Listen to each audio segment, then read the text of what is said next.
March ಅಂತೂ ಮುಗಿತು, April ಶುರು ಆಯ್ತು. 2026 ಇನ್ನ 3 months ಕಂಪ್ಲೀಟ್ ಆಗಿದೆ. ಹಾಗೆ ಇವತ್ತು ನನ್ನ ಲೈಫ್ ಅಪ್ಡೇಟ್ ಅನ್ನ ಕ್ವಿಕ್ ಆಗಿ ರೆಕಾರ್ಡ್ ಮಾಡ್ತಿದ್ದೇನೆ. ಲೈಫ್ ಅಲ್ಲಿ ಗೋಲ್ಸ್ ಅಂತ ಏನೇನು ಸೆಟ್ ಮಾಡ್ಕೊಂಡಿದ್ದೆ ಜಾನ್ವರಿ 2026 ಸ್ಟಾರ್ಟಿಂಗ್ ಅಲ್ಲಿ, ಅದರಲ್ಲಿ 10% ಕೆಲಸ ಮುಗಿದಿದೆ. ಕೆಲಸಕ್ಕೆ ಅಪ್ಲೈ ಮಾಡೋದು ಡನ್, ಕೆಲಸ ತಗೊಳ್ಳೋದು ಆಲ್ಮೋಸ್ಟ್ ಡನ್. ಹಾಗೆ ಕರಿಯರ್ ಪಾತಿಗೆ ಒಂದು ಬೂಸ್ಟ್ ಕೊಡೋದಿರ್ತದಲ್ಲ, ಅದು ಮಾಡ್ತಾ ಇದ್ದೇನೆ. ಪರ್ಸನಲ್ ಲೈಫಲ್ಲಿ ನನಗೆ ಏನು ಬೇಕು ಅಚೀವ್ ಮಾಡಲಿಕ್ಕಿದೆ, specially on my mental health stuff, ಅದು ಆಗ್ತಾ ಇದ್ದಾವೆ. ಹಾಗೆ ಓವರ್ ಆಲ್ ಎಲ್ಲ ಪ್ರೋಗ್ರೆಸ್ ಅಲ್ಲಿದೆ, ಯಾವುದು ಕಂಪ್ಲೀಟ್ ಆಗಿಲ್ಲ.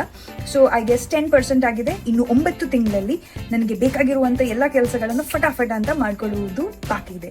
ನಂದು ಡ್ರೀಮ್ ಗೋಲ್ಸ್ ಅದು ಇದು ಏನೇನು ಇದೆ ಅಲ್ಲ, ಅದನ್ನು ಒಂದು ಲಾಂಗ್ ಫಾರ್ಮ್ಯಾಟ್ ವಿಡಿಯೋ ಮಾಡಿ ಹಾಕ್ತಾನೆ. ಬಟ್ ಸದ್ಯಕ್ಕೆ ಇಷ್ಟೇ ಅಪ್ಡೇಟ್. ನೀವು ಹೇಗೆ ಇದ್ದೀರಿ? ನಿಮ್ಮ ರುಟೀನ್ಸಿಗೆ ಸ್ಟಿಕ್ ಆನ್ ಆಗಿದ್ದೀರಾ ಇಲ್ಲ, ಅಥವಾ ನೀವು ಇನ್ನೂ ಸ್ಲೋ ಆಗಿದ್ದೀರಾ? 2026 ಗೋಲ್ಸ್ ಅಲ್ಲಿಗೆ ಬಿಟ್ಟು ಹೋಯ್ತಾ? ಏನಾದರೂ ಇದ್ರೆ ಹಾಗೆ ಪ್ಲೀಸ್ ನಿಮ್ಮ ಗೋಲ್ಸ್ ಕಡೆ ಗಮನ ಕೊಡಿ. ಇನ್ನು 9 ತಿಂಗಳಿದೆ, ನಮ್ಗೆ ಇನ್ನೂ ಲೇಟ್ ಏನಾಗಿಲ್ಲ. So I think that should be it. ಇದು ನನ್ನ update. I am doing okay. ಸ್ವಲ್ಪ ದಿನ ಕನ್ಸಿಸ್ಟೆಂಟ್ ಇಲ್ಲ, ಬಟ್ ಕೆಲವೊಂದು ದಿನ I am doing it nicely. Cover up ಮಾಡ್ಕೋತಾ ಇದ್ದಾನೆ. So yeah, let's C.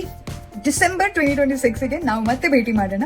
ಆವಾಗ ಹೇಗಿರ್ತೇವೆ ನೋಡೋಣ. ಟಿಲ್ ದೆನ್ ಟೇಕ್ ಕೇರ್, ಬಾಯ್.